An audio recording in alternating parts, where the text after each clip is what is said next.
Good morning, beautiful people. I just wanted to start your day off with right with a little bit of news. Dr. Manhattan. I'm not gonna be with you guys long today. Just a bit, all right. Uh, let's rock. Thank God. My day ended up good. I'm glad. What are you doing up so early? Everything I shared for educational for use purposes. Just to discuss some stuff. Let's get into it, okay? Why are you up so early, Doc? Okay, now let's see. Melissa, good morning. Good morning. Are you gonna behave today? Jerome, thank you, Jerome, for all of your love and support. I appreciate you, Jerome. Jerome is so special and important, and he helps me so much with his support. And Snooks, how are you? Good morning, Snooks. All right, you guys, I'm gonna get into the commentary. Melissa, you're not gonna behave. I love you. I love you guys. All right. Now, before I get too sleepy, I'm gonna get into this commentary, and we'll talk about it after. Dog food, hi, dog food. 36 is good to see you. It's good to see you. I love you guys. Feel free to Never mind. We'll talk later. Let me play the video. You left me a comment on my old post. Okay, I'll look at it. For you guys that aren't members, grab your memberships. It helps me to support the channel and the commentary because these videos aren't being monetized for whatever reason.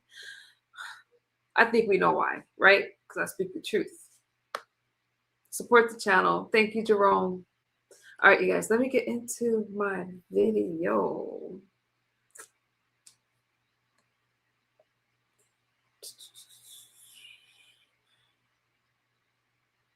Okay. Let me know, you guys, if you can't hear it. Here it is, JD Vance.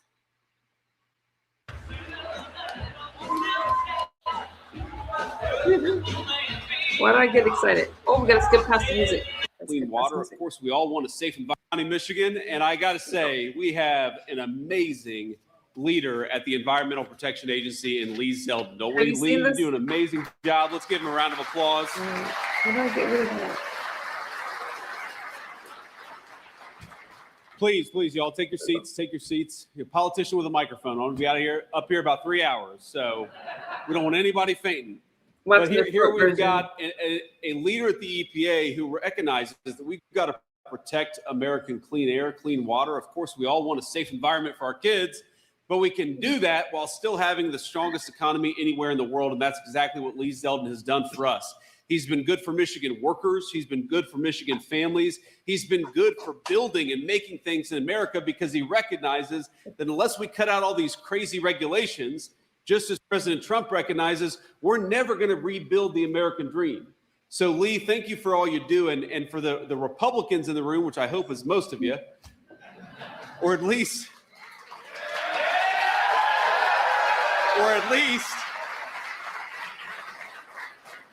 the independent-minded Democrats and independents, Lee is the reason why we have a Republican Speaker of the House right now. Nobody knows that or appreciates that because a couple of years ago, Lee Zeldon was the New York gubernatorial candidate at a time where, of course, it's very hard for a Republican to win the New York governor's race.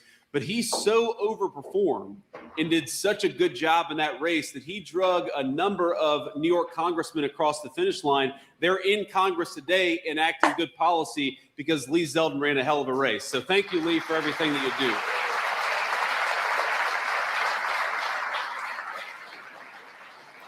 Now, just on a personal note, I'm very, very grateful, and I appreciate the warm welcome you guys gave to our wonderful second lady, my lovely wife, Usha Vance. Thank you, honey, for being here.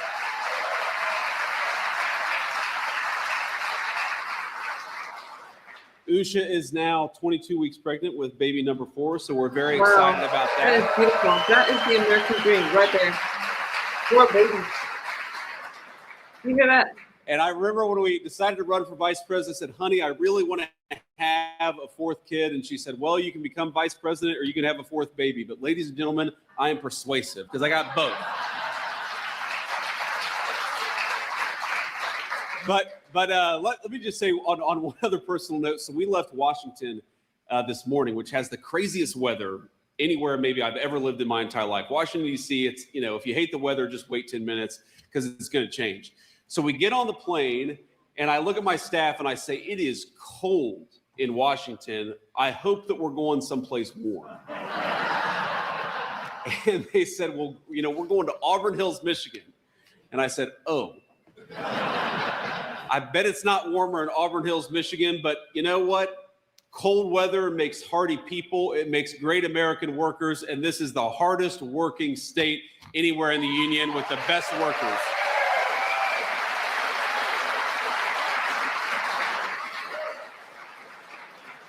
And you all know, as an Ohio State alum, how hard that is for me to say.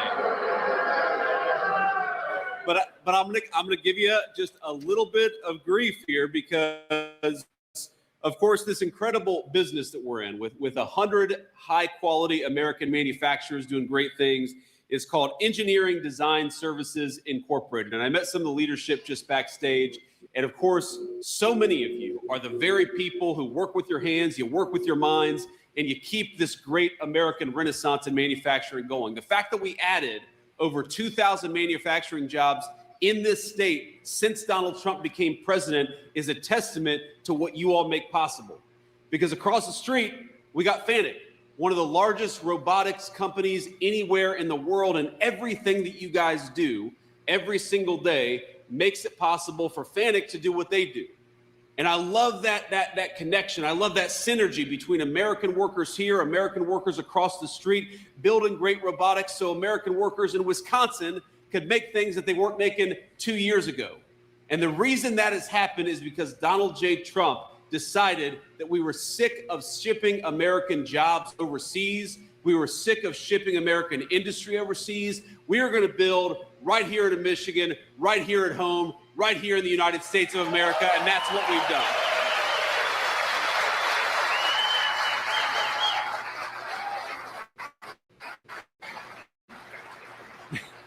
Now that said, as proud as we are of the great robotics that are happening right here and across the street, do you know that, and you all should be very proud of this, Michigan is the #2 state in educational robotics adoption. I didn't know that until I was talking with somebody backstage. The #2 state out of 50. And this is where the grief comes in. Guess what's #1?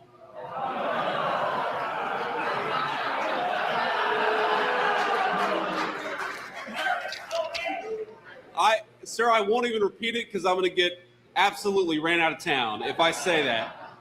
But we all know that as much as Michigan and Ohio, we have such a great rivalry. We have that rivalry because these are two of the states that are the proudest when it comes to building things and making things and creating the American dream. And it's why I love this state.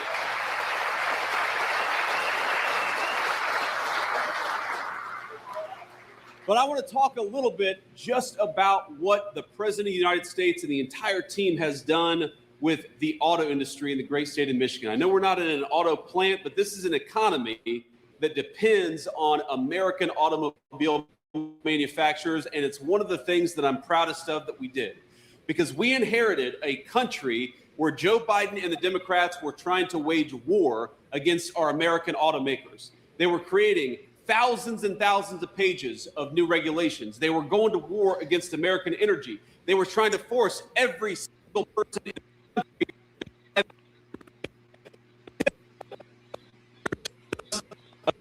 What happened? What's going on with this sound?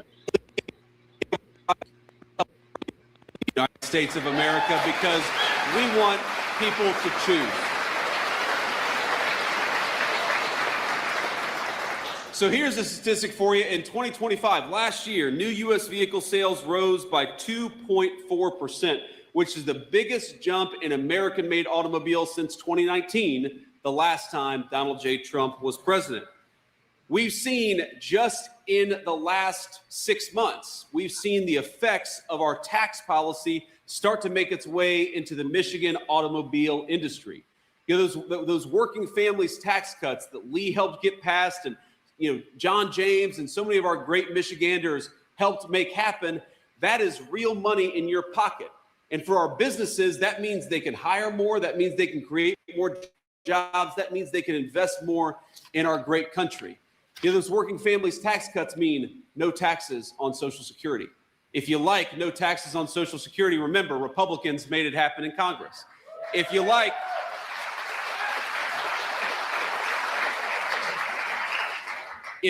no taxes on overtime, because we've got a lot of great overtime workers just here in this place, you ought to thank a Republican in Congress because congressional Republicans made no taxes on overtime happen, and Democrats fought us every single step of the way.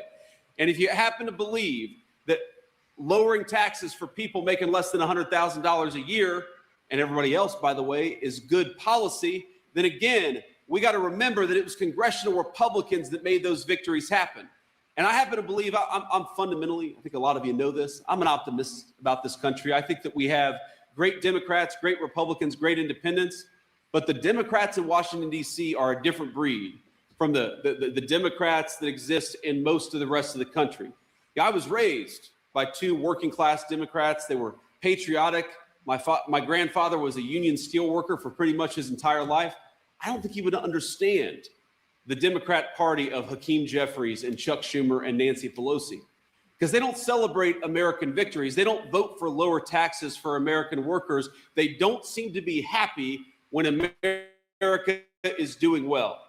And fundamentally, the reason I'm here is to get us to remember we've got an election. It seems like it's very far off, but the reality is in just about 6 months, you're going to be asked to go to the polls and you're going to be presented a question. Do you support the party that fights for fraud and illegal immigration? Or do you support the Republican Party that fights for you, for lower taxes, and for good jobs right here in Michigan?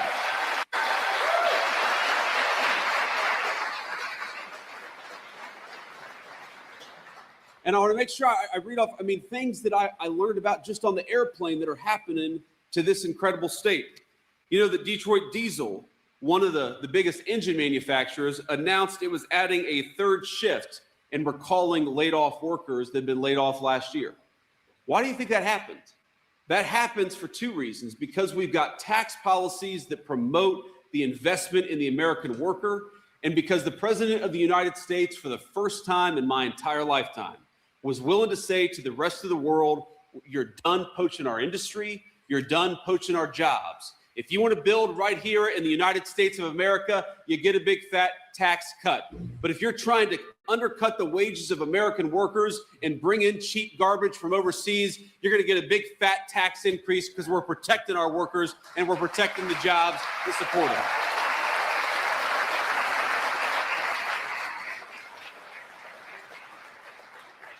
So we eliminated the EV mandate. We eliminated a lot of the taxes that made it hard for us to invest in our communities. We had a president of the United States who was willing to go to war against those foreign companies and those foreign countries who are undercutting the wages of American workers. And that is how you get the results that we have seen just over the last 14 months. And I'll tell you, because I see him every day, I talked to him this morning before I hit the road to come to Michigan, the president of the United States is proud of this record, but he is more impatient than any person I've ever met. One of the things I love about him is he will constantly tell Lee, me, the entire economic team will say, let's celebrate our achievements, of course, but what have we done today? What have we done in the last week? What have we done in the last month to keep this progress going? Now, there's a statistic I'm gonna toss out at you, but I think all of you have felt this statistic in your hearts. Because under the Biden administration, the average American worker lost $3,000 in take-home pay. That was a combination of two things: higher prices, that terrible inflation problem that we had under Joe Biden's leadership, but it was also because of higher taxes. So every single one of us, we got about an average of $3,000 poorer while Joe Biden and the Democrats ran Washington, D.C. That is a very, very bad statistic. Now, the good news is, over the last 14 months under Donald Trump's leadership, the average American has actually increased their take-home pay by about $1,400. Now, that's a good thing. That $1,400 is money in your pocket. But what it also means is that a lot of our families are still struggling because of that terrible hole that Joe Biden and the Democrats put us in. And for so many of us, the question in November is going to be very simply, Do we support the people who made us hundreds and hundreds of dollars richer? Or do we support the people who made us hundreds and hundreds of dollars poorer? Let's support the people who made us richer, more prosperous, and more secure. And that's the congressional leadership in Washington, D.C.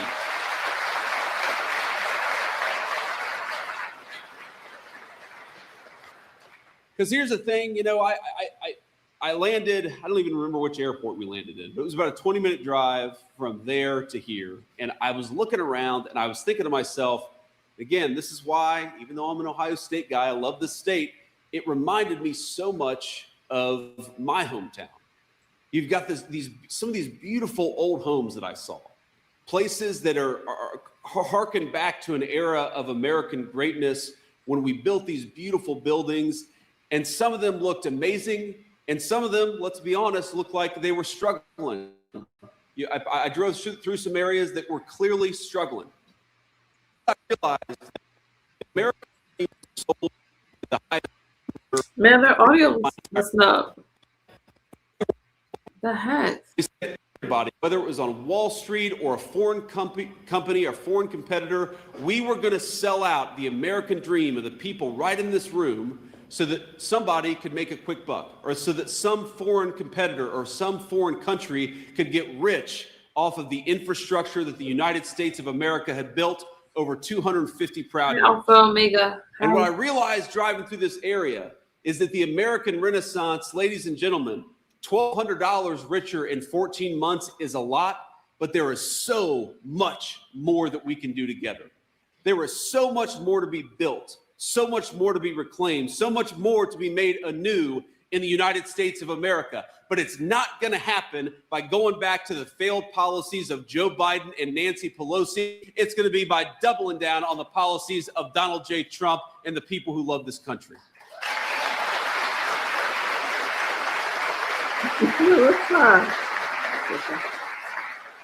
In the same way that the American dream wasn't sold out in 1 year, it's going to take us longer to rebuild it.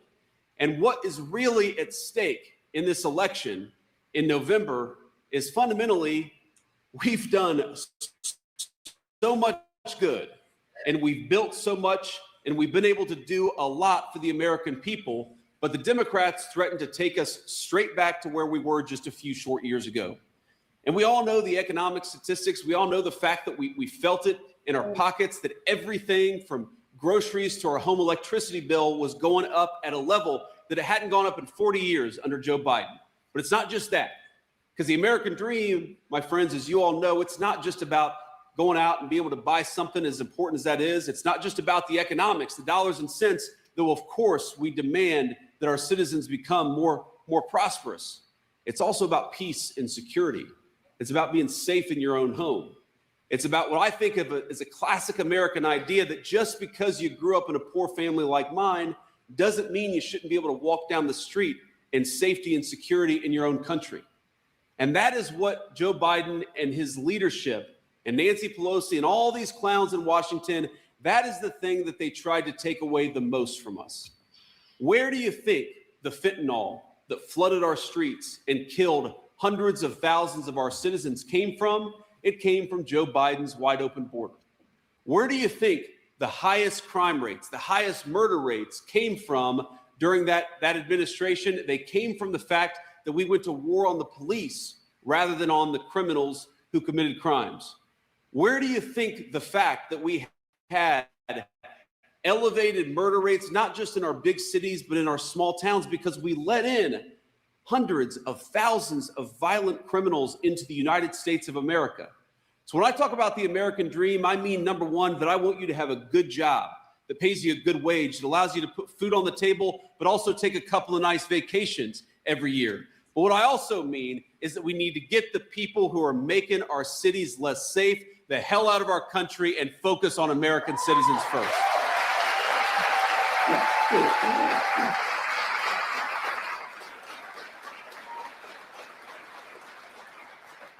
Because as much as we have achieved and as much as I'm proud of what we've done over the last 14 months, the Democrats threatened to take us right back to where we were the last time that they had control of the government. think about it. Think about the State of the Union address. It feels like forever ago. I think it wasn't even a month ago. And as you all know, I have a very unique perspective on the State of the Union address, right? I'm the one person, the president's obviously talking, and I guess me and Mike Johnson, the Speaker of the House, are the two people who just get to see the Congress. We don't have anything to say. You stand up and sit down probably 150 times. But, it gave me a perspective on what's going on in our country. I should say what's going on in our capital more than what's going on in our country, because I realized that there is such cowardice in Washington, D.C., in the political leadership in Washington, D.C. I've never seen anything like it. So you may remember this line. If you don't, I'll repeat it for you. But the president said something to the effect of, I'm paraphrasing a little bit, but he said something like, if you believe that it's if you believe that the government ought to put American citizens first rather than illegal aliens, stand up and cheer. Okay? And every Republican and like 3 or 4 Democrats stood up and cheered. But what was funny is not just that the Democrats were sitting on their hands, it's that they were all looking around. Like, what do we do here? And what kind of a person is elected to serve in congressional leadership and has to look around at their peers rather than stand up and clap for the basic idea that the American government should be fighting for you, not people who are fraudulently in our country? What kind of a person can't stand and clap for a 6-year-old girl who was hugging her father because she was, a little nervous? She was in the public spotlight, but we were celebrating this 6-year-old girl because she had survived a criminal attack from an illegal alien who shouldn't be in this country. And the Democrats couldn't stand and cheer at that. And the thing that I took away from that is much more than any political issue, any policy issue. I can stand up here and proudly say that we shut the border, we lowered your taxes, and we have the lowest murder rate on history. And that is something I'm very proud of. But you know what I'm more proud of? That I am part of a political movement that is fighting for each and every single person in this room. Doesn't mean you're always going to agree with us. Doesn't mean you're going to agree with everything that congressional Republicans do in Washington, D.C. But what I do know is that they wake up and they think, how can we best serve the people of this community and the people of the United States of America?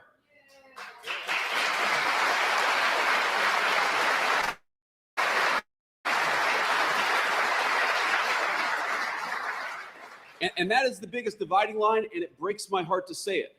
The biggest dividing line in our politics is not tax policy or regulatory policy or even immigration, as much as you and I care about all these things.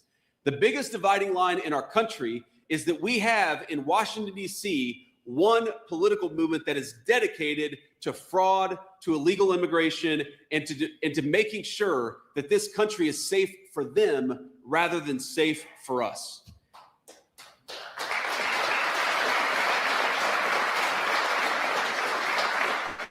I really would. I would love to live in a country where when the President of the United States says it is the duty of the American government to look after American citizens first, for everybody, Democrat and Republican, to stand up and cheer. But my simple request is that until we get to that moment, until the Democrats can cheer for the idea that the government fights for you, until the Democrats can cheer for the fact that the government should be lowering your taxes, until the Democrats stand and cheer for the fact that the border ought to be closed and we ought to get the cartels out of our country, do not send those crazy people or any more of them to Washington, D.C. Support the people who fight for you, and that is Donald J. Trump and the entire leadership of this party.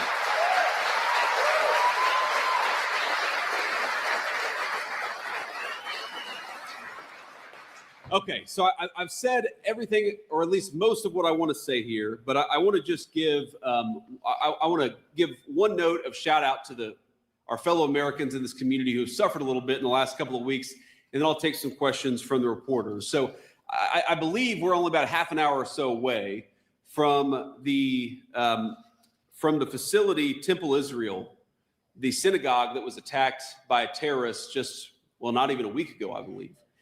And I think that all of us ought to keep these folks in our prayers, because when something happens to any member of our American family, and this particular incident happened to Jewish members of our American family, it is something that all of us have to stand up and say, it's disgusting, it's unacceptable, and we're not going to tolerate the United States of America.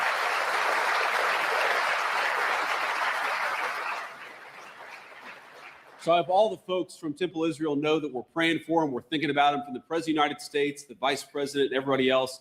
And we're proud of how you've handled this particular situation, because it is tough. In particular, there was a police veteran who was a security guard by the name of Danny Phillips. And Danny Phillips was one of the heroes that day. He was injured protecting the people in that community. And I hope all of us will give a big round of applause and a prayer to Danny Phillips. He's the very best of this country. And sometimes you see the very best on our worst days.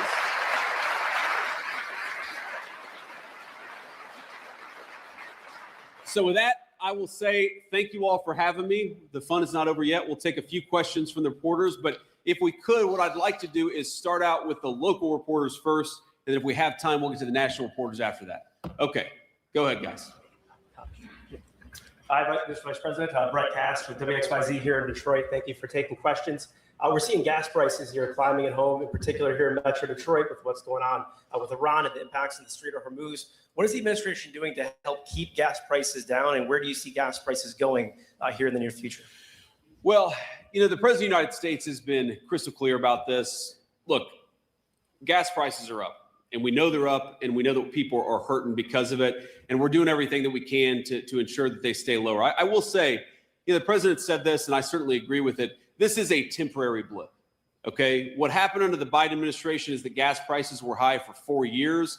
Gas prices are higher right now, and frankly, they're not even as high as they were during certain parts of the Biden administration because of what's going on in the Middle East. It's not going to last forever. We're going to take care of business. We're going to come back home, and when that happens, you're going to see energy prices come back down to reality. But in the meantime, we got a problem. We know that we have a problem. We're doing everything that we can to address it. A couple of steps that we've taken just in the last couple of weeks is that we actually worked with a lot of our allies all over the world who are suffering from this, frankly, more than we are, because unlike the United States, where we've pursued an energy dominance agenda, you've got a lot of people all over the world who have focused on a lot of green energy scams, and they're hurting a lot more than we are. So as much as we got to focus on getting these gas prices down, the reality is, overseas, they're feeling it far worse than we did, because we've taken the steps to protect our energy economy. So, for example, what we did working with these allies, that we released hundreds of millions of barrels out of all these petroleum reserves so that we could put some downward pressure on prices. We're working on a number of things. In fact, a couple of things that I think will be announced in just the next 24 to 48 hours. I don't want to get ahead of the president on that, but we recognize this is an issue. We are fighting against it. And we promise that when this conflict draws to a close, when this operation draws to a close, we're going to see those energy prices come back down to reality, because that's what the president promised to do. He delivered an energy dominant agenda. It's made us much more secure in the face of these things. But yeah, we got a rough road ahead of us for the next few weeks, but it's temporary. Next question. Hi, Remington Hernandez, News Channel 3 in Kalamazoo. The Gordie Howe Bridge is not too far from here. President Trump has made some comments about trade with Canada. For manufacturers here in Michigan, that bridge will be a lifeline to get products over the border. Do you think that the president has taken the right steps with Canada in regards to the bridge, and do you think that it should open on time? Well, the president's attitude to Canada is they are an important ally. They're an important trading partner, especially for folks in this region of our country. But Canada has taken advantage of the United States of America for far too long. And they've taken advantage of the United States in a couple of different ways. Number one, they have allowed us to subsidize their entire military, their entire security. Canada pays virtually nothing, at least until a couple of years ago, for their own security, which means we had to foot the bill for that security. Is that fair to you and your kids, that you have to pay for the military of a foreign country? No. So the President of the United States said to the Canadians, number one, you guys got to take your own security more seriously. You're always going to be an ally, but why don't you have a little bit more self-sufficiency? And I think that makes complete and total sense. The second thing the president said is, if we're going to be true friends, you have to treat our workers as fairly as we've treated Canadian workers for 40 years. Again, We have let so many people over the entire time that I've been alive take advantage of the United States of America. The president said, if you're going to apply a tariff to our goods, we're going to start applying a tariff to your goods too. It's basic fairness. And that's what we've done. And our hope with Canada, and I think we'll get there eventually, is we're going to get to a point where Canada treats our workers fairly, we treat their workers fairly, and they're going to be a true ally and a true friend, not somebody who's taken advantage of us, which is what they've done for most of my life. Thank you. Next question. Will Jones from Local 4, with the ongoing war with Iran and the recent attack that you just mentioned on a synagogue not too far from here, what is being done to keep Americans safe here at home? Yeah, a very good question. I believe that Tulsi Gabbard and John Ratcliffe are actually testifying before Congress right now to talk about some of these issues. So let me just say that it is an obsessive focus of the entire U.S. government to understand where the threats are, where people might attack innocent Americans, and what we can do to address it, to get ahead of it, and if, God forbid, something does happen, to respond to it as quickly as possible. And there's a whole host of things that happen. Look, we're monitoring, some classified stuff, some phone calls, things like that, so that we can try to figure out when foreign actors want to come into our country to commit acts of terrorism in the United States of America. We've got the FBI searching for people who have come in, usually illegally, to the United States of America, who might wish the United States ill will. We're continuing to get illegal criminals out of our country because those are very often the people who commit acts of violence against the United States of America, against our people. So there's a lot that we're working on. You knock on wood, I think that we've had a very good track record with security under the Trump administration. We've got murder rates as low as they've ever been. But the only way to stay ahead of this stuff is to keep vigilant about it. The unfortunate reality is there are always bad people out there.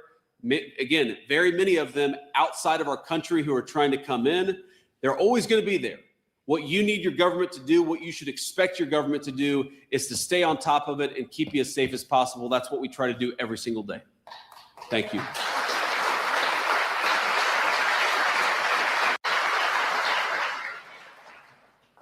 Colin Jackson, Michigan Public Radio Network. We're seeing ICE expanding its presence in Southeast Michigan with developments in near the airport of Romulus and office spaces in Southfield. And I'm wondering what words you would have to say to community members who may be concerned that this might lead to an increase in aggressive immigration tactics like we've seen in Minnesota or Chicago. Well, what I'd say is that ICE is a very simple job, and it's not just ICE, it's the entire federal government, law enforcement agencies, the various three-letter agencies that exist within the federal government. It's to make people safe. And ICE in particular is trying to get violent criminals out of the United States of America. People who have no legal right to be in the United States of America, the best thing they could do is just go home voluntarily. That would be the easiest thing. And I always find it a little bit weird when congressional Democrats or others say, how dare you? And then the thing that they're so offended by is that we're getting illegal aliens, many of them with criminal records, out of our country. How dare we? That's exactly what we should be doing. That's what we promised we would do when the American people elected Donald J. Trump president of the United States, to protect the American people. You heard the last questioner, asking justifiably about how we're keeping people safe. One of the ways that we keep people safe is by making sure bad people are outside of our country rather than inside of our country. And if they're inside of our country, inside of a jail cell, which is where they should be.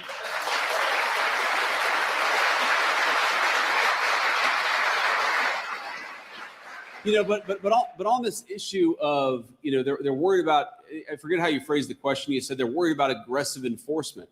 We have had ICE and immigration enforcement operating in 50 states, in red states and in blue states, in very, very blue cities and very, very red cities without any incident. And the two exceptions, maybe three exceptions, are where? Minneapolis, Chicago, and Los Angeles. Because in those three states, the local political leadership said, do not cooperate with getting violent criminals out of our state or out of our city. Now, I don't understand that. If I'm living in suburban Minneapolis and I find out there's a sex offender, illegal alien living 3 blocks away from me, I'm going to be calling the police and saying, get this person out of my country. But unfortunately,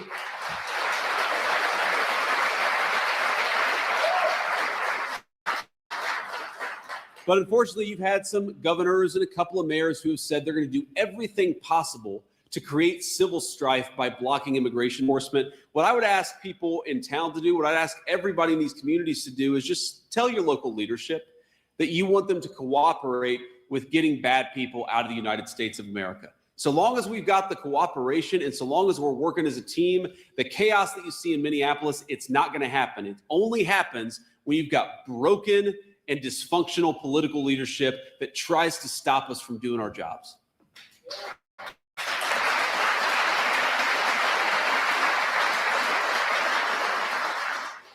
Thank you for taking questions, Mr. Vice President. Craig Mauger from the Detroit News newspaper here. There's a lot of concern and talk in Michigan right now ahead of this pivotal midterm election that the federal government might somehow intervene in the administration of the election here in this state. Do you have any promises that you would make that the federal government will not intervene in any way in this election, or what would you tell people in Michigan who are concerned about that? Well, what do you mean by the federal government intervening in the election? That's the first I've ever heard of it, but maybe I don't understand the question. I believe the president has talked about nationalizing elections in recent months himself. It's state. Well, if what you mean by intervening in the election is that we want everybody to have a voter ID before voting in this country, yes, we should be doing that, to be clear.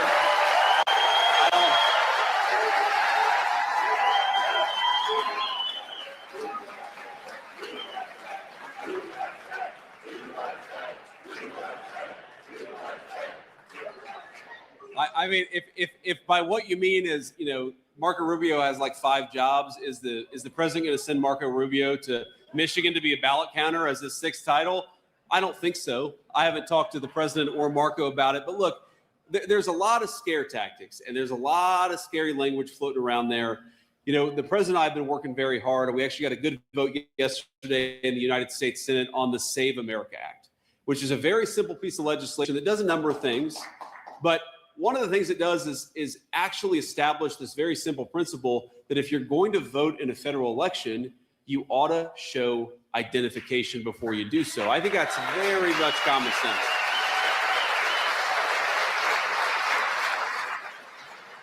So no, we don't want to intervene in elections, but we certainly want to make elections safe and secure. Number one, because we want to make sure that the will of the voters is actually recognized and respected. But think about this. We've got, I don't know how many people, a lot of people in this room. Let's say for every single person here, an illegal alien shows up and votes in a Michigan election. That isn't just fraudulent, and that isn't just illegal. That steals your right to vote away from you, because then your vote counts for less. If you believe, as I do, that the American people are sovereign in their own country, then you have to believe that their vote should be protected. And the only way to fully protect their vote is to prevent fraudsters from coming and voting in American elections.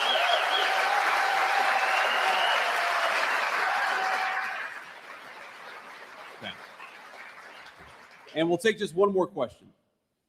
Hello, Mr. Vice President. Vance, Michigan Advance. Joe Kent resigned from his post over his objection to the war in Iran. He was among those Republicans who was pretty dedicated to Trump's agenda and the MAGA movement. So how does his exit speak to the fracture of that coalition over the war? And what can you say to those who deeply believe in the president's agenda, but are really worried about the consequences of what the war in Iran holds? Well, look, I mean, the president has said this, I've said this, nobody likes war. Right. And I guarantee the president of the United States is not interested in getting us, in the kind of long-term quagmires that we've seen in years past. I know the president. I know the way that he thinks about America's national security. That is not a risk with this president at all. What he has also said consistently for 10, 15 years, maybe even longer, is Iran cannot have a nuclear weapon. And he's willing to take action, diplomatic, ideally, but military action if he has to make sure that that doesn't happen. That's all this is about. We don't want the Iranians to have a nuclear weapon. The president's been clear about this, and that's what led to the president's decision of about 3 weeks ago. Now, you ask about Joe Kent. Now, I know Joe Kent a little bit. I like Joe Kent. You heard the president of the United States say yesterday that he likes Joe Kent too. But it's one thing to have a disagreement of opinion. I know the president very well. He welcomes differences of opinion. He likes it when people express their views about what should happen. He listens to everybody. It's one of the great things I like about him is that whether you're the gardener at Mar-a-Lago or whether you're the secretary of the state, the president cares about what you think about an issue. He recognizes that everybody has smarts and everybody has wisdom. That said, whatever your view is, when the President of the United States makes a decision, it's your job to help make that decision as effective and successful as possible. And so the President said this yesterday, if you are on the team and you can't help implement the decisions of his administration, he has the right to make those decisions, then it's a good thing for you to resign. And I think that's exactly right. It's fine to disagree. But once the president makes a decision, it's up to everybody who serves in his administration to make it as successful as possible. That's how I do my job. And I think that's how everybody in the administration should do their job too.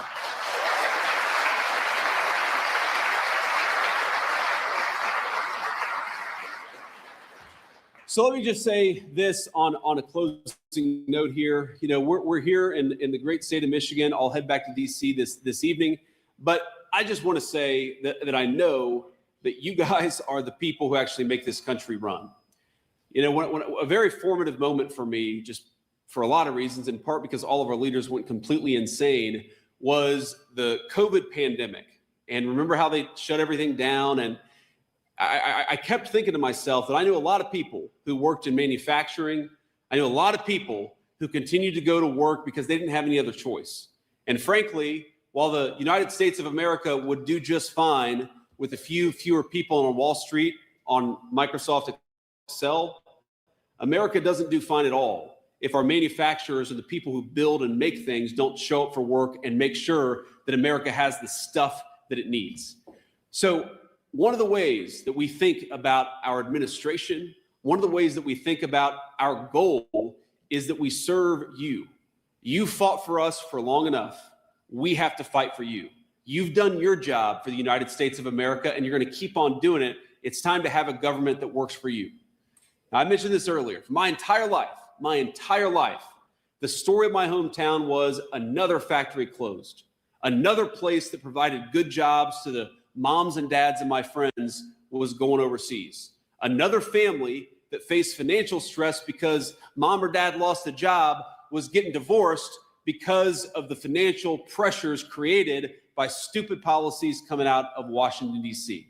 And I just want you to know, I said this the first time I ever spoke as the vice presidential nominee, and I'll repeat it right now, I will never forget where I came from. Part of what we're trying to do, the biggest part of what we're trying to do, is stop the bleeding and reverse it to where factories were closing down for my entire life. Now factories are being built back up. Where engine manufacturers were shutting down shifts, now they're adding shifts. Where people are hiring instead of firing our great American workers. That is what we're trying to do in the Trump administration. And 14 months in, I think that we've got a lot to be proud of and a lot to build on and a lot to keep working at. But I just want you to know, thank you, but I just want you to know that no matter what you see come out of Washington from the crazy radicals, no matter what the media reports on and tells you, the President of the United States sends this message and the Vice President of the United States agrees with it wholeheartedly. You are the beating heart of the United States of America, and the Trump administration will never stop fighting for you every single day. God bless you all, and thank you for having me.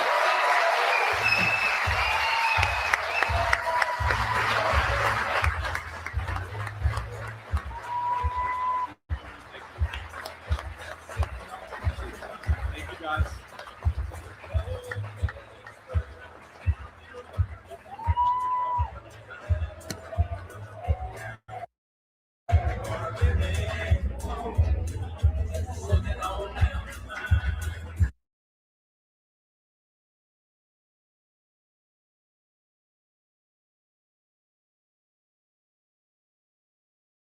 You guys can hear me? That was so good. That was so good. Now we got to talk about the war in Iran before I get out of here. Okay? I got to. Let's see. You guys doing okay? There's been a net decrease in manufacturing of jobs. Okay. Has there been? Doc, are we still friends? I'm going to share this clip with you guys. There's a lot that's going on, whether you think the United States should have entered Iran or not. I'm going to share that with you right now. Okay. Me too, man. Me too. Okay, let me get to this video, you guys.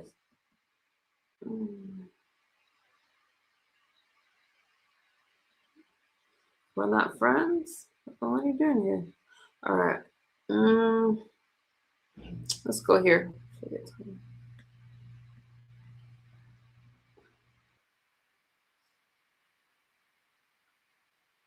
think this one sums up a lot of stuff. All right.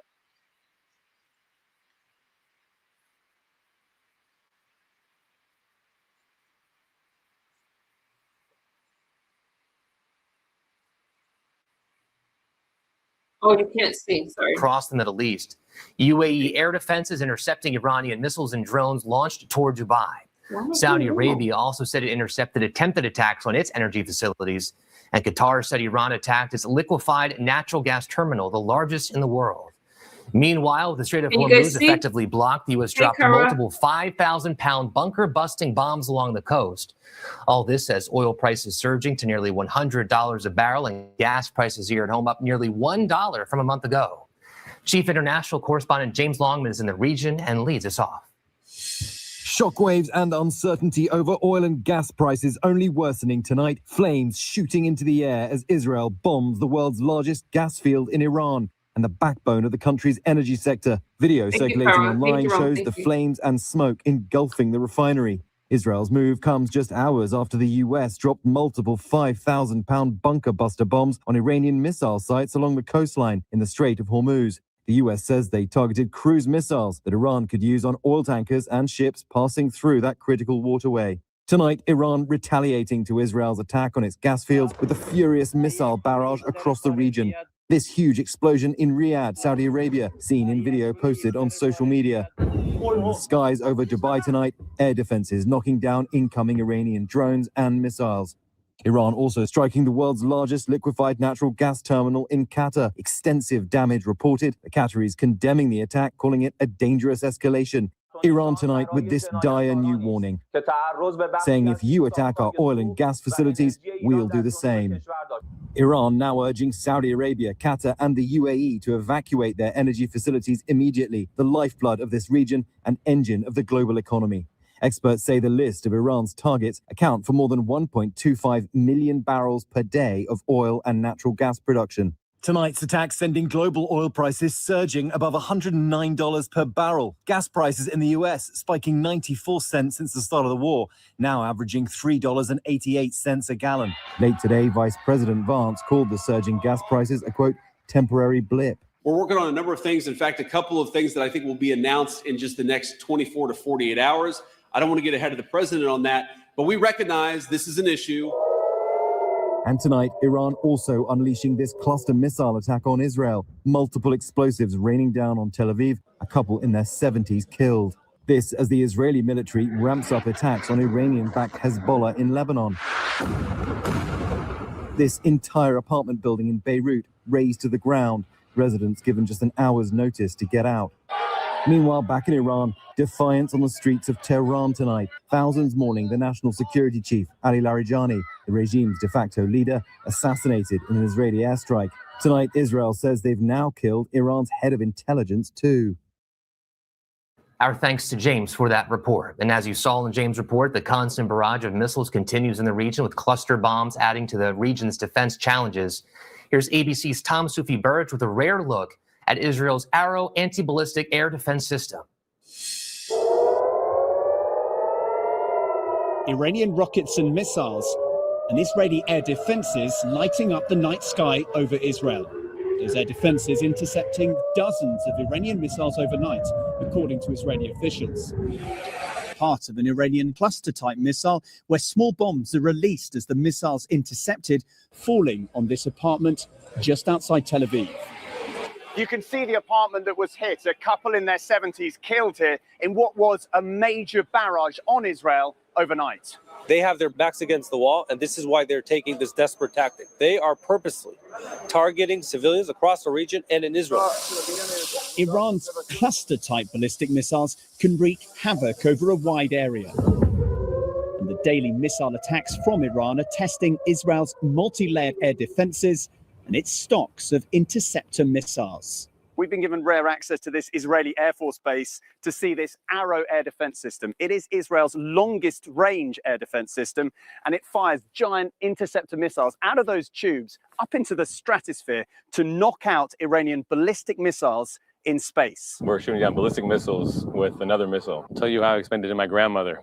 I told her to throw a rock at me, and I would throw a rock back at her rock and hit it in midair. The IDF asked us not to show the face of this Israeli Air Force reservist, who says in this war he's working alongside other American air defense crews. After 2 weeks of Iran and its proxies testing Israel's air defenses, I mean, your stocks of the interceptors have to be going down. I think anyone on the defending side of the house will always say that they'd like to have more, but we are prepared for the long run, and we have ongoing production that continues to replenish whatever we're shooting. These are the empty, spent interceptor canisters. You can see how vast they are. The interceptor missile is in there and fired out, and you can see they're burned. Now, there are dozens here. We can't tell you exactly how many, but it gives you a sense of how long this war's been going on, how much Iran has been firing at Israel, and how active Israel's air defenses have been.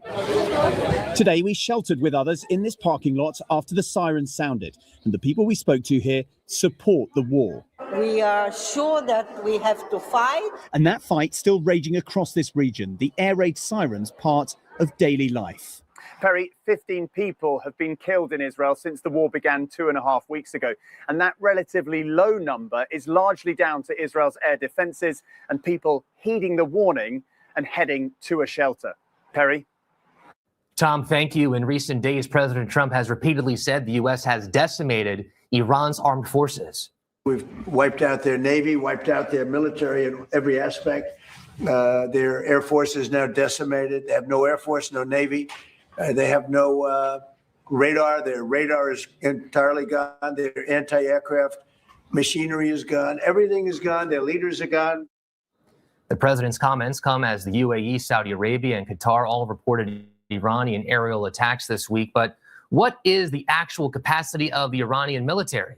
Our Stephanie Ramos spoke with ABC News national security and defense analyst and former Deputy Assistant Secretary of Defense for the Middle East, Mick Mulroy, for more. So let's start with how Iran's armed forces work and what we know about the overall size of its military and its command structure. So, Stephanie, there's basically two parallel military structures. You have the IRGC, which its primary mission is maintaining the regime, and then you have the Artesh, which is really the normal Iranian military. They, of course, have an air force and a navy as well. Both groups are heavily armed, of course.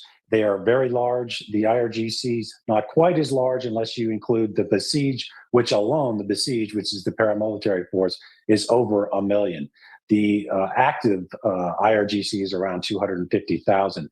The regular Iranian military is about 800,000. So it is very large. It's obviously not completely destroyed, but the president is right. Many aspects of it have been significantly degraded, not only during this military campaign, but during the 12-day war that the U.S. and Israel participated in. And Mick, let's talk about the drones, U.S. drones. 2 U.S. officials tell ABC News that more than a dozen unmanned U.S. drones have been lost in combat as part of the operations against Iran. What does that say about Iran's defensive capabilities? So their air and missile defense was largely destroyed at the beginning of the 12-day war, including their air force. But there's still, of course, many other things that can shoot down drones, and they're never going to essentially just be completely out of them. They can get more. They obviously will ship them in. They can manufacture more, and we cannot, this country is 4 times the size, for example, of Iraq.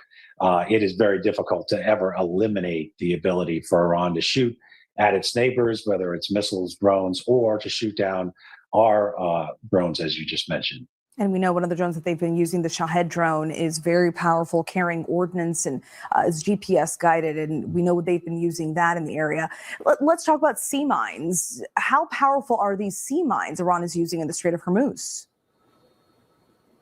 So they have several different types, some that are right on the surface, some that are hovering below the surface that can be triggered by sound or, basically seeing a large magnetic object like a hull of a ship. And then they have some that sit at the bottom, and then they can be triggered to basically float up and magnetically attach to the bottom of a ship. That's why they're so dangerous. They have thousands of them. Some can be easily emplaced by these small boats, which are not destroyed. President Trump was right. We have done a significant amount of damage to their naval force, over 60 ships and submarines sunk. But they still have a lot of these small boats, and they can sea mine the Straits of Hormuz within hours. Obviously, a huge issue for the United States to deal with, but not just us, but every commercial vessel. 20% of the oil that flows around the world flows through this strait, as well as other really critical minerals and the like. So it is a really big issue. We have decommissioned our mine-sweeping ships, so it will have to be done by these other ships called the littoral combat ships, but that is possible, but something that we obviously don't want to have to do in large scale. It is a very tedious operation that would put our ships within very close range of Iran and therefore danger. And Mick, let's talk briefly about the cost. The U.S. is spending millions to defend against Iranian drones. Why are Iran's weapons of war so inexpensive to make comparatively? So this is a concept that many countries are using. The Chinese call it assassin's mace, essentially coming up with a weapon system that can defeat a much more costly opposing country's weapon system. Think high-speed missiles that can take out an aircraft carrier, for example. But in this case, these Shahed drones are very cheap. They're about 25 to 30,000 a piece, and the interceptor missiles are about $1 million. So you could do the math. If you can overwhelm a system, you can not only likely get through it, but you can seriously create costs on the other side. So the United States is trying to adjust to that. There are certain interceptors that are now being sent out there that are around 10,000 a piece, especially a drone that can attack another drone. And we've duplicated the Shahed. It's called the Lucas. So we've come to understand that this is a new modern form of warfare. Not everything should be multi-millions of dollars. If you can be effective and much cheaper, that is really what helps countries deal with the maximum overmatch of the United States. But that doesn't mean the United States can't deal with it as well and start being much more cost effective when we fight these asymmetric battles. Our thanks to Mick and Stephanie for that. Coming up, as the war with Iran rages on, our James Longman gives an in-depth look into how Iranians on the ground are getting their news outside of the state-run media.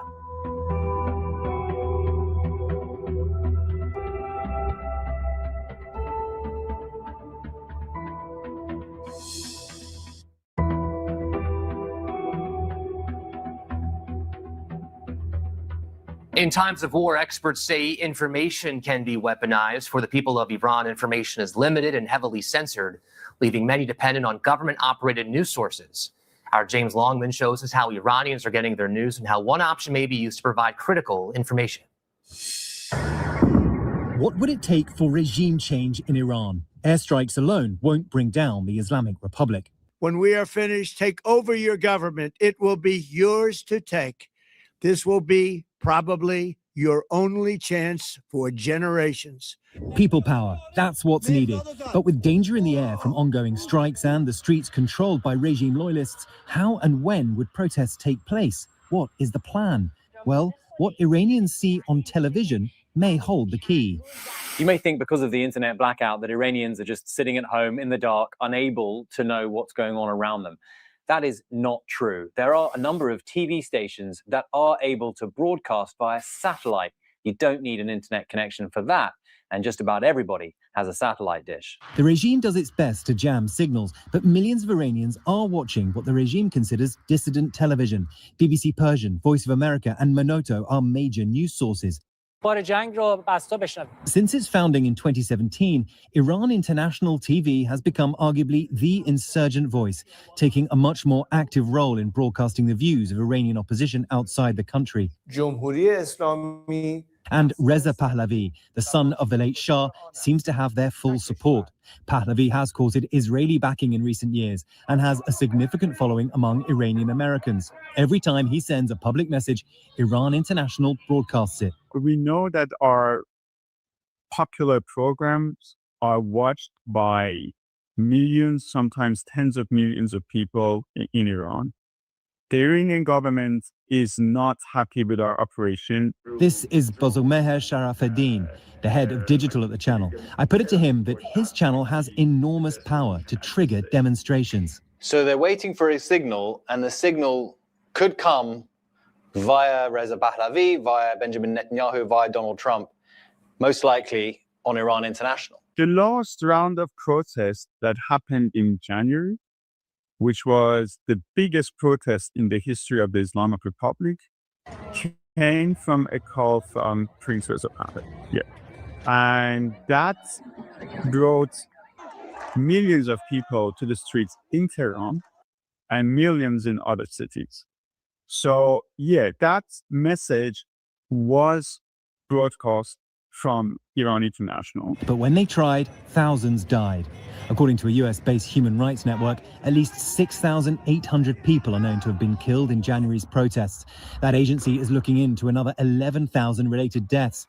There were widespread reports of mutilation, disfigurement, rape, and sexual assault. Has Pahlavi's voice been compromised? Will Iranians listen to him again? Despite the obvious risk, Israel seems to be pushing for revolt. And in the last few days, the IDF has shifted from striking major military infrastructure to more local instruments of regime repression. Video circulating online shows some Basij checkpoints, the feared religious militia responsible for the January crackdown, being hit. And on Tuesday, the head of the Basij, Gholam Reza Soleimani, was killed in an Israeli strike. An Israeli security official tells us they are actively working to undermine the regime's internal stability and adds the idea is to give Iranians confidence that they can go to the streets. They set up Farsi language accounts on social media, criticizing the regime and expressing support for the Iranian people. But the security official tells us Mossad is going further still, sending messages to Telegram and cell phones that read, "You are our eyes and ears, give us the intelligence." And they are. The official tells us Iranians have been giving Israelis specific addresses to aim their drones. When Israel believes it's created the conditions for revolt, the signal for Iranians to put their lives on the line for regime change may come. The danger, they may trigger a bloodbath. The Washington Post reports Israeli officials have privately briefed US diplomats that protesters will get slaughtered. Benny Sabti is an Iran expert at Tel Aviv University. What does Israel want to get out of all of this? Because, you know, we speak to people in the region and they will say, Israel doesn't want democracy in Iran. They just want chaos. Because as far as Israel is concerned, as long as it has hegemony in this region, then it's won. It's so not true. It's so not true. And if we remember the 60s or the 70s, when Iran and Israel had a good relationship, also the Arab countries had good relationships with Iran. Even American presidents, Nixon and maybe others, called Iran the gendarme, the police of the region. When Iran is stable, this region is stable. The relationship between Iran International TV and Israel is the subject of intense speculation. And can I ask, is there a formal relationship between Israel and Iran International TV? The information is very public. We are funded by private investors. One of them is from Saudi Arabia. And there are rumors that we are funded by Israel, but that's not correct yet. But is a perceived proximity to Israel good for Pahlavi if Israel continues to destroy so much Iranian infrastructure? I'm not sure President Trump's objectives for the war aligns with what Israelis want, because Israelis want to escalate and to remove the Islamic Republic at any cost, even if there is a civil war in Iran. Omid Mamarian is senior Iran analyst at Democracy for the Arab World, a think tank focused on U.S. foreign policy in the Middle East. And people at this moment might feel like they have lost their agency, that they have no say in what is happening and what's going to happen next. And it's entirely the U.S. and Israel that are writing the book for them. And I think that's very frustrating for so many people. Memarian thinks the longer this goes on, the easier it will be for the regime to paint this war as one against the Iranian state rather than the regime and play on nationalist sentiment. And calls from Pahlavi on Iran International may lose their potency. There was a perception in Iran that there would be a war. The war would be short, with not much destruction. 3 weeks into the war, we have not seen major cracks within the regime. They are not going to drop their guns and leave the country or basically join the next government, transitional government. They are going to fight street by street. Memarian envisages a darker reality for Iran as this war continues.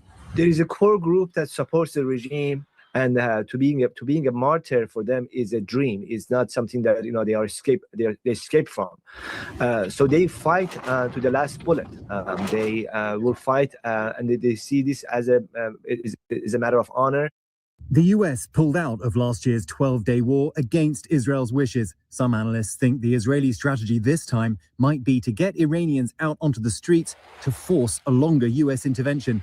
But with the oil crisis deepening and frustration growing in DC and around Europe, this war is widening by the day and it's having an impact on the US economy.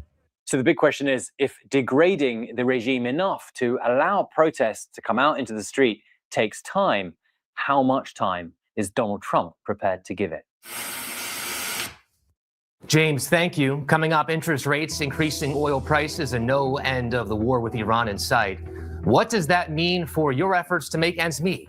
We'll tell you after the break.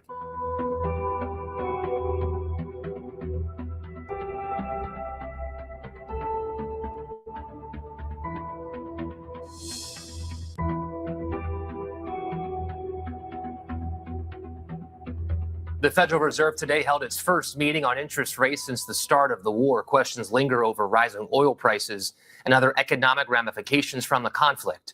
Elizabeth Schulze has more on the Fed's decisions today. Elizabeth. Hey, Perry, the Federal Reserve left interest rates unchanged here today. This is the second meeting in a row where they didn't make a change to those borrowing costs. A lot of uncertainty in the economy over what's happening in the Middle East. That was the message from Fed Chair Jerome Powell, really trying to say they are still understanding and looking at what the impacts from that oil price shock will be on the overall economy and on consumers. The big question is, how much does that filter into higher inflation? Does that change the Federal Reserve's paths and outlook when it comes to lowering interest rates? I did ask the Fed Chair, Perry, about how these higher prices that we're seeing at the pump, gas prices now up almost a full $1 on average since the war began. Here's what he said. We don't know how big these effects are going to be, and I don't want to characterize them in any way. Of course, people are already seeing gas prices. Gas prices are up almost $1 a gallon. We hope that isn't for a long period of time. And of course, people will feel that. Fed Chair Powell's term is set to end in May. He did say that he would effectively stay on as the Fed Chair until the nominee to replace him, Kevin Warsh, is confirmed. He said he has no intention of leaving the Fed board until that investigation into him, that threat of an investigation from the Justice Department, is well and truly over, he said. Perry.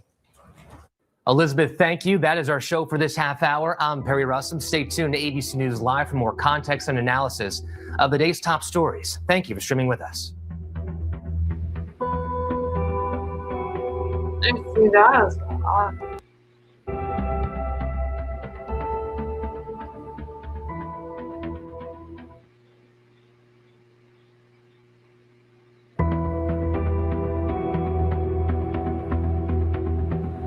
Good evening, everyone. Officials say 2 KC-135 jets were over friendly airspace in western Iraq on a combat mission when one went down for reasons that have yet to be explained. This one landing safely in Israel. Images obtained by CAN 11 showing damage to the tail section. An urgent investigation now underway. The Pentagon saying the crash was not due to hostile or friendly fire. War is hell. War is chaos. And as we saw yesterday with the tragic crash of our KC-135 tanker, bad things can happen. American heroes, all of them. In a further expansion of the war, the Pentagon tonight sending 5,000 Marines and sailors aboard 3 Navy amphibious ships to the Middle East. Officials stressing the deployment doesn't mean those Marines will be used as a ground force in Iran, but they do have that capability. And tonight, the US announcing a $10 million bounty on the head of Iran's new supreme leader, Mojtaba Khamenei, and other top Iranian officials. Some of those officials seen on the streets of Tehran today, amid thousands of pro-regime supporters marking Quds Day in solidarity with the Palestinians. Iran's president, who's been targeted by US-Israeli strikes, seen walking in the crowd. Video showing an airstrike near the massive demonstration following an earlier warning from Israel.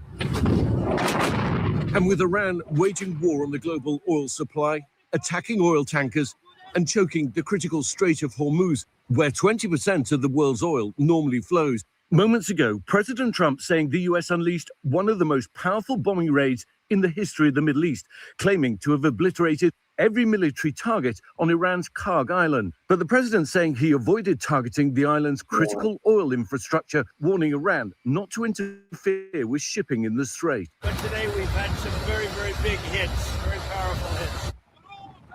The US tonight vowing to get those dangerous shipping lanes reopened. They are exercising sheer desperation in the Straits of Hormuz. Something we're dealing with. We have been dealing with it and don't need to worry about it. More than a dozen ships have been hit near Iran since the war began.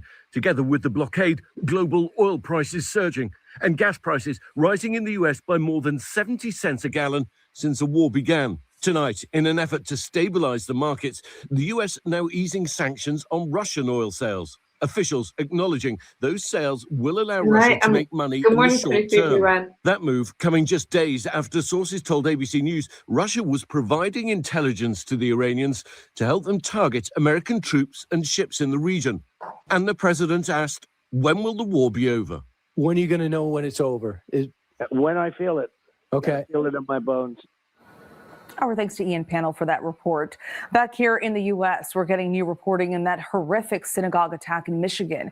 New video emerging of the suspect. Authorities say the suspect had family members who were killed during an Israeli airstrike in Lebanon last week.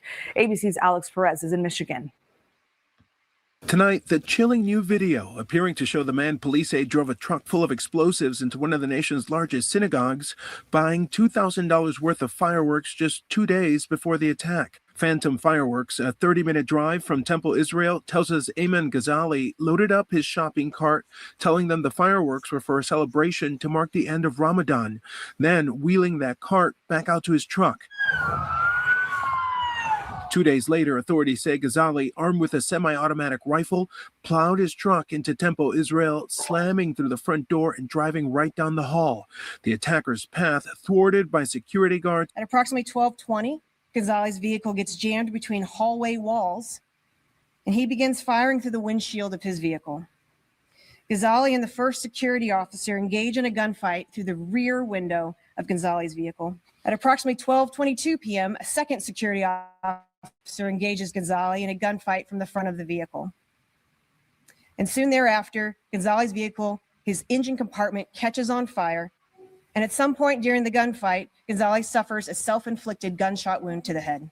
Sources tell us the truck burst into flames, sending a thick black plume through the building's roof. The hallway pitch black, filling with toxic smoke. 50 officers sent to the hospital after breathing it in. And tonight we're learning more about Ghazali, a naturalized U.S. citizen from Lebanon. He recently posted on social media that several of his relatives were killed in an Israeli airstrike last week. Yesterday's attack was anti-Semitism.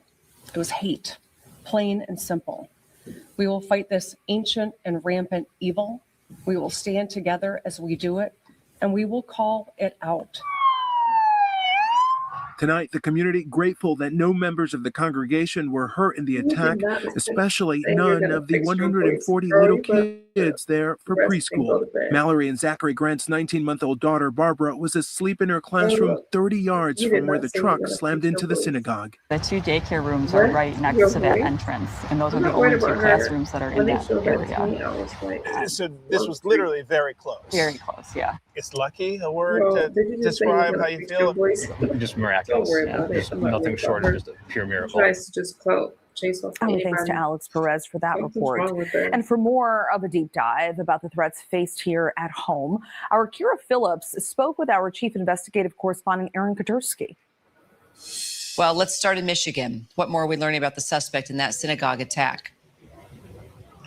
His name is Ayman Ghazali. He's a naturalized U.S. citizen from Lebanon who has posted on social media that his relatives had been killed in Israeli strikes on Lebanon.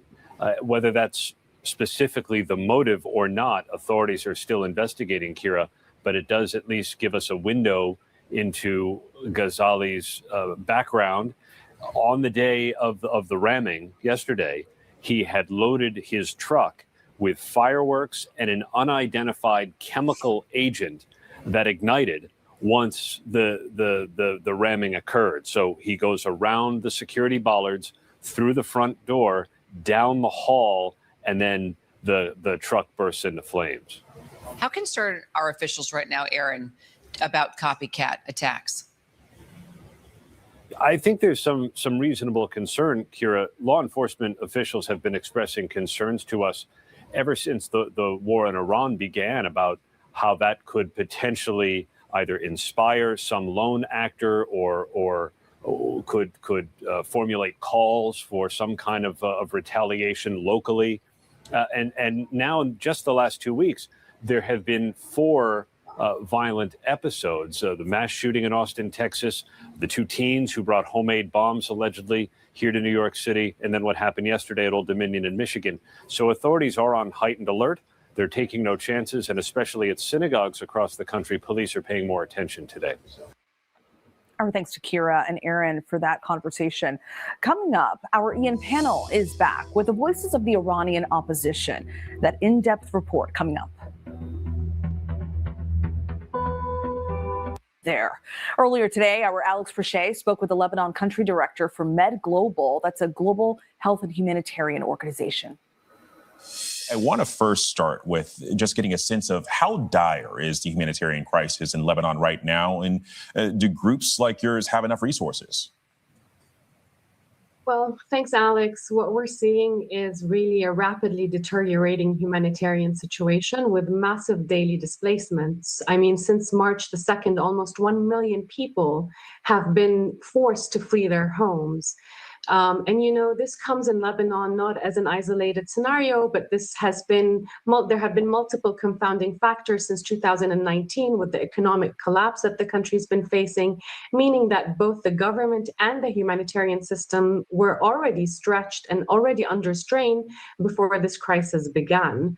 And even though the humanitarian response is mobilizing as quickly as possible, the needs are massive, the scale of displacement is really overwhelming, and the local capacity is not able to respond, with years of global humanitarian funding cuts, meaning that many organizations, including ours, have entered this crisis with already limited resources. Well, and Tania, I'm also curious, I mean, how are organizations like yourself keeping aid workers on the ground there safe and also protecting the people? It's not as easy as you think it is, because it's very different from the escalation that we had 2 years ago. 2 years ago, there were certain designated areas that we knew were risky to work in, and we had security kind of clearances before we moved. This time, it's a bit more complicated.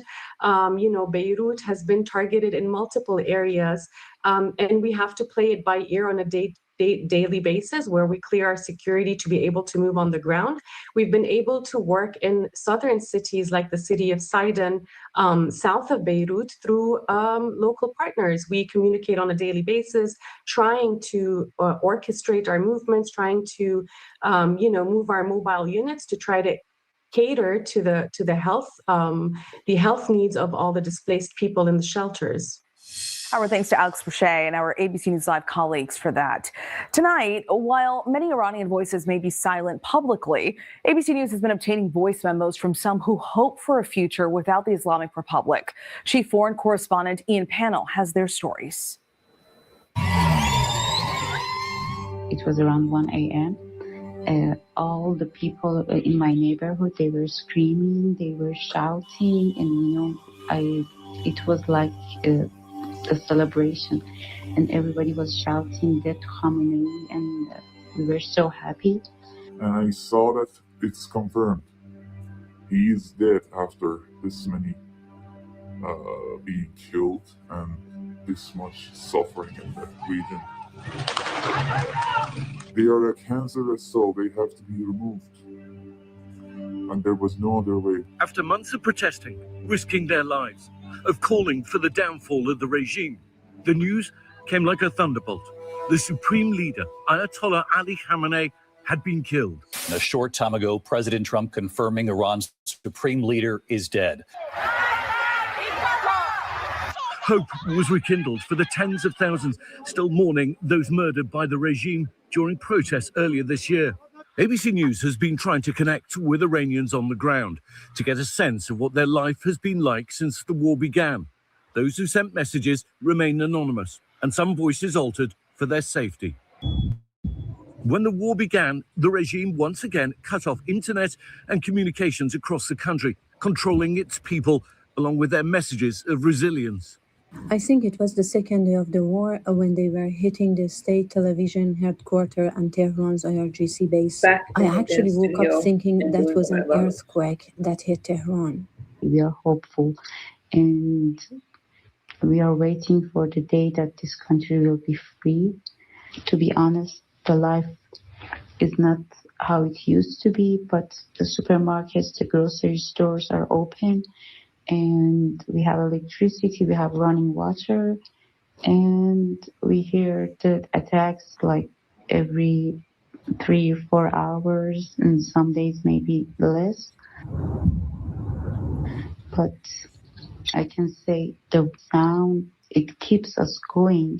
We are grateful for this opportunity, and we are waiting for the day that we can go out to the streets and get back our country from the Islamic regime.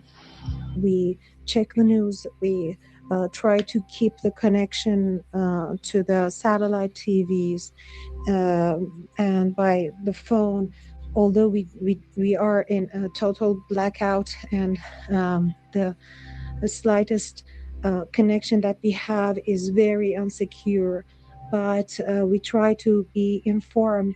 President Trump and Prime Minister Netanyahu have both encouraged the Iranian people to rise up when the bombing stops. But the security forces are still in control of the streets, angry at the supreme leader's death and US-Israeli attacks. It's very scary because they all have guns, and they are very furious now because they have lost the supreme leader, and we are very happy about that. We celebrated, we drink, and we have parties in our houses, but it is very, very dangerous outside. Everybody from the regime and IRGC has the gun. Most of them are very ugly and furious, and they have free will to shoot everybody. A woman who was in Tehran during the first week of the war telling us her home was close to a few regime targets. And as the attacks went on, the days got darker. The house was shaking. I don't know, a few seconds later when they finally hit the target, and the blast wave was so strong that the doors and windows frames were about to fall out of their place. And it was very, very, very scary. The atmosphere in Tehran is much, much scarier than the first days now. And many people are scared. I really, really think that the conditions are getting harder every day for those who stayed in Tehran. We are worried that maybe this war stops before the complete regime change, and we want this war as a help, as Mr. Trump has promised us. I hope people would come inside and see Iran and enjoy, and we can show them the true Persian, hospitality. I want the world to know that the whole Iran situation is caused by 47 years of Islamic Republic ruling. Started with Khomeini, People were anticipating these attacks and understood the cost. I know it's sad, but people were in favor of this attack and still are. The mission is clear, a free Iran. And I assume by now everyone knows this deeply entrenched, heavily armed regime could not be removed by the sheer force of protests. Foreign intervention was needed. People in Iran are not idiots. We don't think Trump or anyone is doing this for human rights only. We have to work with what we have. Every life lost matters beyond words, and we'll get to mourning every single one that's passed away throughout the past few months. With the death toll now over 1,000 and rising, many still appear to support the war, but it remains highly questionable whether this will be a trigger for ordinary Iranians to take back their country. Our thanks to Ian Pannell for that. Coming up here, as the war with Iran rages on and oil prices soar, we're learning more about a little-known island that's key to Tehran's economy. That story right after the break.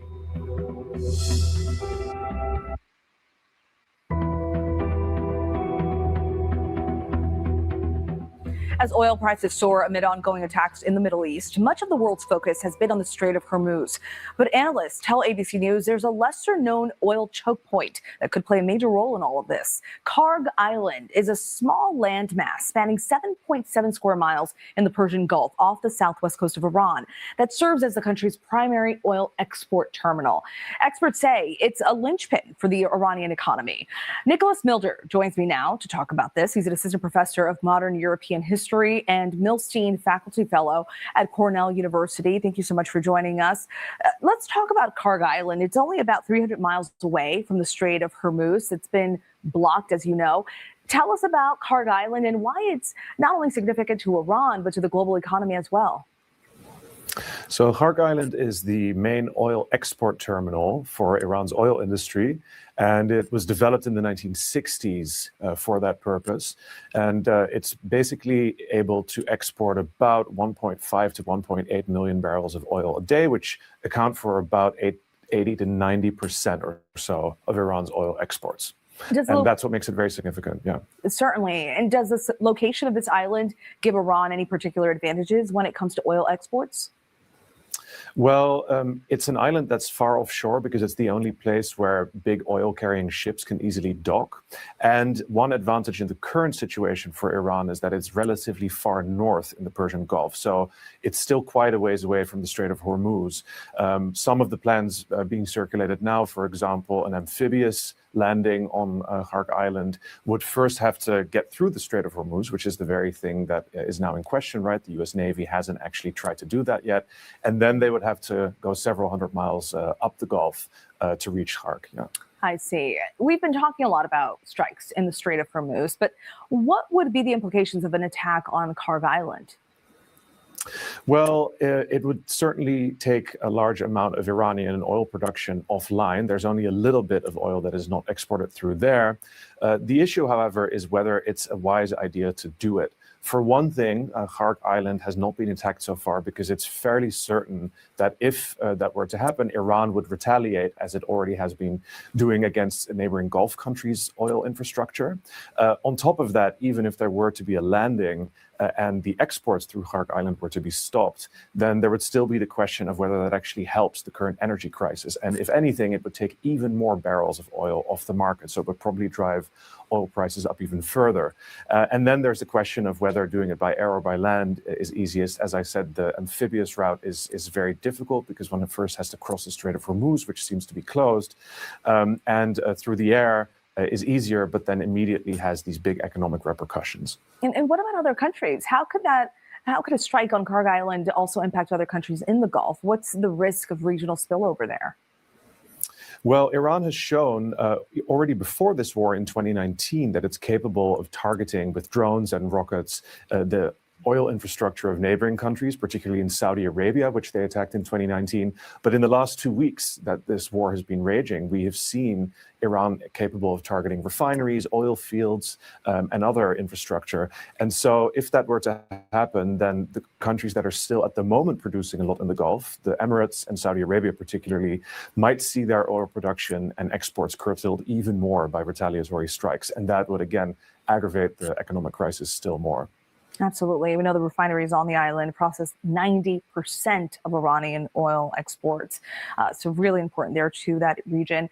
Nicholas Milder, thank you so much for your time. Really appreciate it. Thank you very much. The war is taking a growing toll on the U.S. economy. Consumers are paying the price from gas to mortgages. ABC News Live anchor Diane Macedo had Elizabeth Schulze break it all down for us. So, Elizabeth, how are oil and gas prices looking now? We're seeing them up again. And Diane, we have just seen this relentless increase in oil and in gas prices almost 2 straight weeks now since the war started, where those gas prices have been going up. When you look at the national average, about 70 cents higher for the national average per gallon, you can see there about 360 above that today. So these are really significant moves that we've seen that households, you notice that when you go to the gas station. It also shapes, Diane, households' perception of inflation. When you see that kind of a price increase, that does change how you're viewing overall prices in the economy. Gas prices, we know, are one of the biggest indicators that shape how people feel about overall inflation. Plus, you've still got those diesel costs going up. I've been talking to Patrick DeHaan at Gas Buddy. He does expect diesel will exceed $5 a gallon on average in the next couple of days, which, as we've been talking about, means higher transportation costs across the economy. So absolutely the case that we still do see these prices going in the opposite direction, going up, not going down, Diane.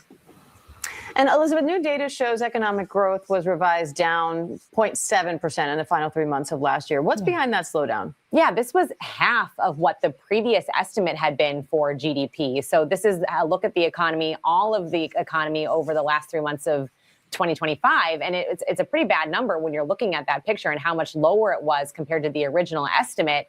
One of the worrying signs in that report is that we saw less than expected spending from consumers. So this is before, Diane, any of this energy shock happened. Consumers were already kind of slowing down, and we know that a lot of households were dealing with high prices. So what we're seeing is an economy that is maybe on more fragile footing than we thought before we even headed into this war, and we see this additional oil shock that is creating a higher risk of inflation. So this is all kind of coming at a time where we know that households are struggling with high prices. We've seen an overall slowdown in job growth as well, and then you have economic growth shifting into a lower gear. Just for perspective, we were at 4% economic growth in the middle of last year. So something to look at as we continue to see these headwinds in the economy for sure.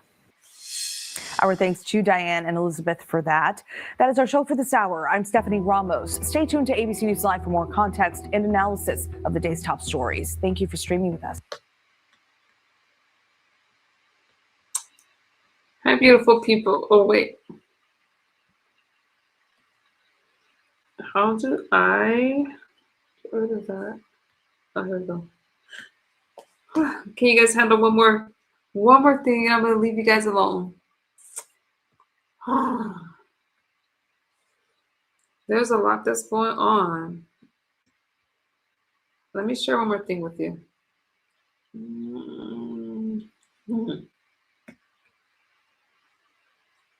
Yes? Okay, Jerome. It's short. It's short. I'll let you guys go after this.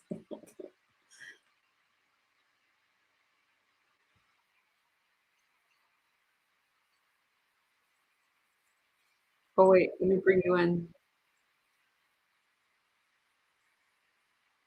To bring an end to this DHS shutdown, but Democrats seem so invested in keeping DHS closed down. It doesn't really matter who's the nominee. Sally. Well, John, they are very invested, mainly because they're playing to their constituency, and a lot of that constituency is up in arms over ICE and some of the roundup that we've seen. But listen, Mark Wayne did a great job today in the hearing, and even if you watch the hearing in its totality, there will be some headlines about the friction perhaps between Chairman Paul and himself. But I can tell you just the whole demeanor, his demeanor, the demeanor even of the Democrats would mean for, I think, a very quick confirmation for Senator Mullen. And yet what we do see is this real loggerhead jam of really funding for DHS at a critical time. Sandra and the lead-in on her topic there was talking about the threat to our homeland. But John, you and and I know we are very familiar with the games that get played on Capitol Hill. This is not a game that they should be playing right now with the lives of Americans at stake, with the real threats that are happening daily. Yeah, we'll be talking more about that dust-up between Senator Paul and Senator Mullen. And Rand Paul's got his annual Festivus list of grievances. It looks like he wanted to continue that today because he's had that one on his mind for a long time, I think. So the fallout from the DHS shutdown in terms of air travel in this country continues to bedevil travelers, and it's having a real impact on TSA employees themselves. Listen to what Caroline Levitt said. This is the third time TSA agents have been impacted by a shutdown over the last 6 months because of Democrats on Capitol Hill. It's just despicable. President Trump has been clear since day one. Fund the Department of Homeland Security. Stop playing partisan politics with the American people's paychecks. You know, the overwhelming majority of TSA agents are making a valiant effort to come in and work without getting a paycheck. But, you know, some of them are saying, we got to have the money coming in. I'm sure that they're living paycheck to paycheck. They make a very modest income. And so a lot of them are calling out maybe to take second jobs. Well, I've had a number of conversations with TSA agents across the East, in D.C. and in airports that I fly out. And let me just tell you, they're the adults in the room. You know, it is time that we get our act together and get this passed. I can tell you, I said the other night, and I mean it, make sure that these members of Congress have to get in line with all the other travelers. They'll find religion very quickly, John, because I can tell you, the American people are tired of Congress not doing their job. And regardless of the partisan rhetoric that you hear, this is a simple vote that should have happened. Democrats have voted four times to not fund it. I think the fifth time, hopefully, will be the charm. Maybe Secretary Mullen will be able to give some appeasement to those on the left to get beyond and get this thing done. No, maybe he will. It doesn't seem to at the moment. The White House is in negotiation with the Democrats on funding DHS. Homan sent a letter to Senators Collins and Britt about it. This is just a quick list of what they're talking about. Expand the use of body cameras by DHS with the exception of undercover operations. Limit civil immigration enforcement activities at sensitive locations. Congressional oversight of DHS detention facilities. Visible officer ID with the exception of undercover officers. And adhere to existing practice of not deporting or detaining U.S. citizens. I mean, there's a little bit in there for the Democrats. That sound reasonable to you? Yeah, there's some in there for the Democrats, but I can tell you part of that identification process, let me just be clear to the American people. The reason why that we have to be so careful is because the radical left are doxing these men and women that are working with ICE and others. They're putting their lives at risk. And so we need to make sure that we do all we can to make the law enforcement mechanism powerful and good while respecting the civil liberties of everybody else. But listen, we're getting closer. We're not there yet. The White House has been very reasonable. So we'll get her done soon. Yeah, and as we saw yesterday from an operation in February, some of these activists interfering with the apprehension of child sex offenders. So we'll see if they can get something done. Mark, thank you for joining us. Appreciate it. Thank you, John. Take care.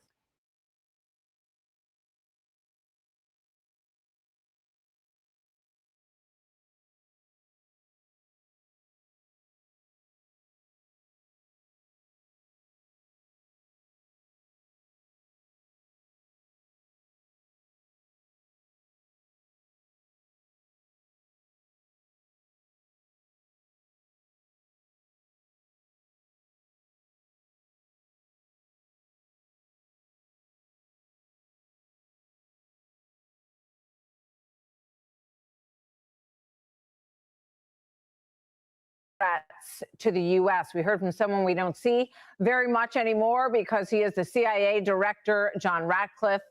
His work is done, obviously, in a quiet zone as he keeps everything very close to the vest in his work as the nation's intelligence chief. So he responded to Colorado Democrat Michael Bennett's claim that President Trump has, quote, no clear goals for the military action taken against Iran. Watch. The defined goals No, are I very said- clear. Degrade and destroy the missile inventory and drone inventory, We've done delay and degrade the military industrial base and factories that produce that, just degrade and destroy the IRGC Navy that could control the Strait. These are all defined goals that were set out specifically. The premise of the question is my that time back, Mr. Chairman, I can't get a word in edgewise. He won't answer the question, and then he's taking a minute of my time. You're both big boys. You can handle it yourself. Okay. Well, it seemed like he was answering a question that was posed there. Justice correspondent David Spunt reporting live from Capitol Hill. Hi, David. Hi, Martha. Ratcliffe and the other intelligence chiefs were peppered with questions about whether or not Iran posed an imminent threat to the United States. I've heard some analysts say that Iran could have had a functioning intercontinental missile to threaten the United States in as few as 6 months. Would you agree with that assessment? if left unimpeded, yes, Senator, they would have the ability to range missiles to the continental U.S. It's one of the reasons why degrading Iran's missile production capabilities that is taking place right now in Operation Epic Fury is so important to our national security. But Martha, Director of National Intelligence Tulsi Gabbard, was not as candid about that imminent threat. Was it the intelligence community's assessment that nevertheless, despite this obliteration, there was a, quote, imminent nuclear threat posed by the Iranian regime? Yes or no? It is not the intelligence community's responsibility to determine what is and is not an imminent threat. Okay. That is up to the president based on a volume No, of it is information precisely that he receives. It is precisely your responsibility to determine what constitutes a threat to the United States. This is the worldwide threats hearing. However, Director Gabbard noted that the U.S. may be back in a similar position, having to go after Iran again in a few years if the remnants of this regime succeeds. The chiefs also spoke about threats on the U.S. homeland. Last week, a man opened fire at Old Dominion University in Norfolk, Virginia, killing one and injuring others. On the same day, another man in Michigan rammed a truck into a synagogue. Now, these intel chiefs, including FBI Director Kash Patel, met for a classified briefing with members to go over much of what they couldn't say in public today. They'll be back in front of the House tomorrow, in front of cameras tomorrow morning on the House side. Martha? Very important discussion. Thank you very much, David Spunt. We'll have more on that. Thank you.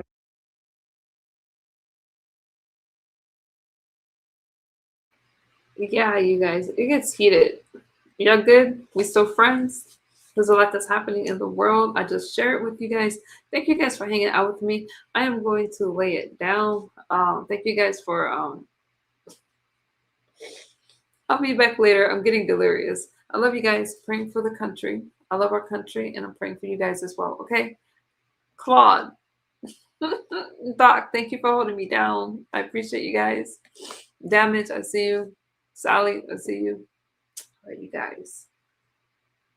Look at Sally. I love this. Good night, Jerome. Jerome. Good night. I love you. Sally says, God bless. Claude. Outspoken. Don't go. I gotta work in the morning and I have to study. I'm watching these trials and I've been looking at Erica Kirk and why they're saying all these things about Erica Kirk. I have a lot of things I gotta come back. Sally, I'll be back later. God bless all of y'all, and we need to stick together for each other. Love each other. I love it. I love it. Irby, yeah, I love it. You guys leave me comments under my comment section if y'all want me to cover something. And on that note, good night. Thank you, Doc. Good night. Bye, you guys. Chef.